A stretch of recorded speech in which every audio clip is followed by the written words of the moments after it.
as years go on, since I have met you, I have met more people that understand satanic ritual abuse more than I used to. It used to be something that was completely unknown, except for the victims themselves. So it's pretty prevalent, isn't it? It's very prevalent, especially here in the Northwest.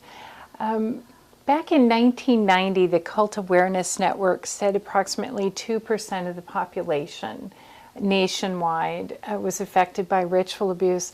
But I strongly feel that those numbers have tripled or quadrupled over the last 30 years. And it's alarming. It's alarming to me because even when I travel, both when I went to Germany a few years back and then this year in Singapore, I can see the effect of occultism and mind control in populations all over the world. When I was in New Zealand this year, I wasn't even sure, is there ritual abuse in New Zealand? And so I Googled it and nothing came up. So I thought, gee, Lord, why are you sending me to New Zealand? But my goodness, there were survivors there that were like, please come, please share more information with us, because there just isn't much in the way of resources for people that are recovering, and for those in the helping professions, there's not very much in terms of resources to engage them as well. Is that why when you Googled there wasn't any information, because nobody was there to help them? Exactly. As a matter of fact, I got a phone call 3 days ago from Australia. Man called me. He said, I was referred to you by Selwyn Stevens, who has Jubilee Resources, and he's the one that had invited me to New Zealand this year. And he said, I can't find anyone in Australia or New Zealand that can help me. Please, can you help me? And, as I was praying with him over the phone, it occurred to me, this man is suicidal.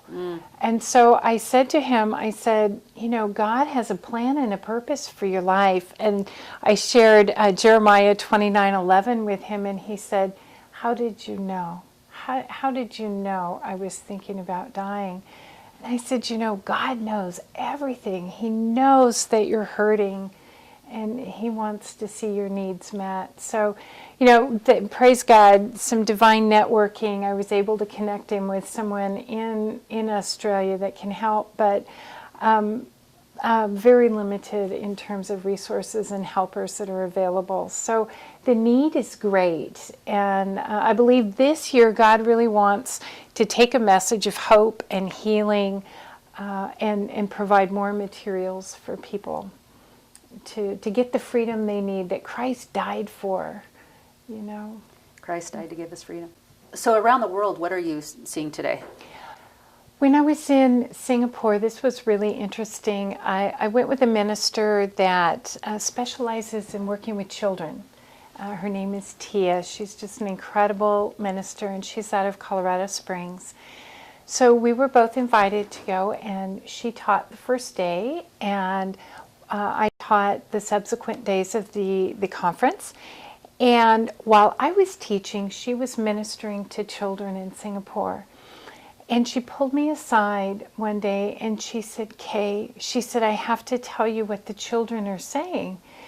And I had no idea what she was saying. She said, the children are seeing Nazi films on cannibalism in the school. She had two different parents bring their children to her for ministry because they were doing Nazi propaganda in a Singapore school. So why would they do that? It has to do with New World Order mind control.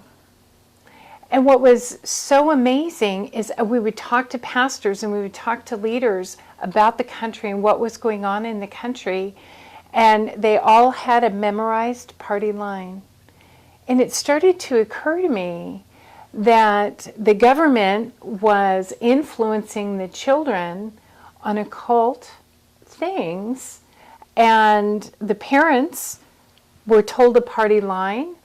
And what I was seeing was, and what Tia was seeing, was mind control and the terrorization of the children.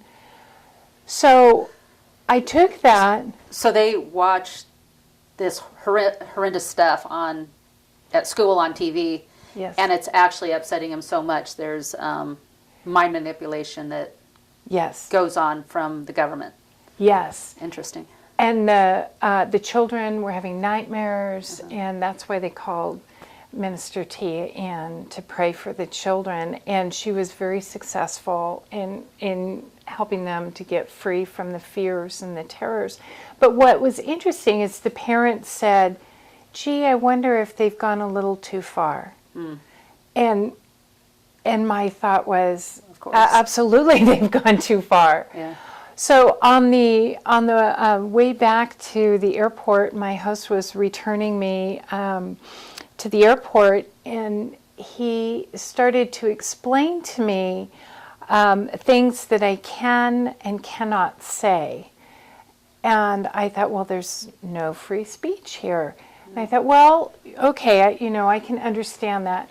But what I began to see, both when I got there and then as I was leaving, and Minister Tia was seeing this as well, was that people's minds had been culturally, repeatedly given a party line to, and when I say that, for example, in Singapore, they still cane people. If they offend, they are publicly caned. And we were shocked. What do you mean you publicly cane people? And they said, yes, we check to make sure their heart's okay before we publicly cane them. They whip them? They whip them publicly with a stick. So I was thinking, how does this relate to mind control? Well, if people are in a state of fear, Yeah. then you can very easily manipulate them. Yeah. And one of the things that I walked out of that situation with was a broader understanding of how mind control can affect entire nations. And North Korea is something that people are familiar with. absolutely. A good example. North Korea. I had an opportunity to spend the day in Seoul, Korea on my way home. Very different countries. Singapore was beautiful. The people were very well cared for us while we were there, very hospitable. But the occultism was shocking. The level of occultism. People who have just now heard of mind control, that is going to be a little bit unsettling for people that don't understand what this is. This goes back to World War II. Joseph Mengele. You have a history. You've met Joseph Mengele when you were a little girl. Yes. In the United States, I understand. Yes. Because he was brought into the United States. And even though he was a very evil guy, he taught groups of people in the CIA mind control. Exactly. Yeah. Because, and then I'll let you you expound on this, but just so people understand, back after World War II, even though the Nazis were bad guys, the United States thought the Russians were their number one enemy, and the Nazis were maybe the number two enemies. So they brought Nazism into certain groups of the CIA for, at that time, a good purpose, which was to help, if you can say that, they believed it to be a good purpose to help with get some information so they could defeat the Russians. And then the consequence has been devastating, though. Well, I would say in the same way they wanted the intellectual benefits of Nazi Germany. So in the same way, when a country wins at war, they might take their valuables. In this case, the countries wanted their intellectual properties. So the scientists came to the United States, including Joseph Mengele, I believe. I believe that he went through the Vatican, through Brazil, and then came up to the States frequently, especially in the from mid 50s through mid 70s. He died in 1979. So I saw him as a child, both in Brazil and here in the United States. Because your family, they were Satanists. They were Satanists. They were occultists. My father worked for a high-level government contractor, and I was a subject of mind control by the CIA and through Joseph Mengele as well. So part of what was happening during the Cold War was China had mind control, brainwashing techniques, Russia had it, and the United States didn't want to be left behind. Germany had perfected it, and so our intelligence services wanted the intellectual information. And unfortunately, they used taxpayer dollars to do research and experiments, not only on U.S. military personnel, but also on children, specifically children of occult families. Mind control certainly goes back before World War II, but it became more sophisticated at that point.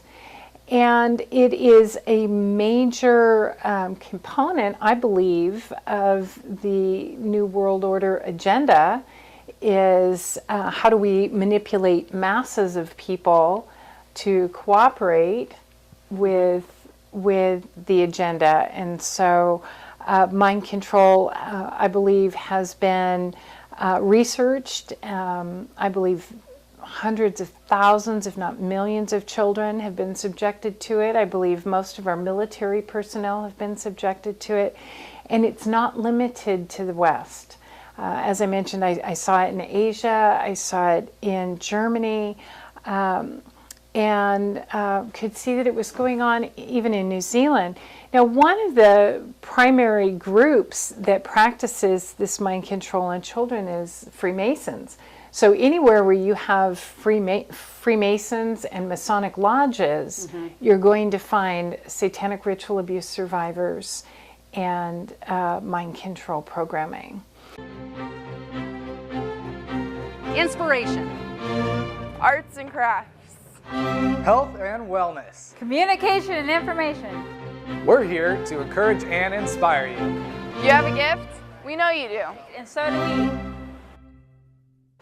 Whether you come in to look by or want to promote your gift, we invite you to come in because when we're working together, we can accomplish great things.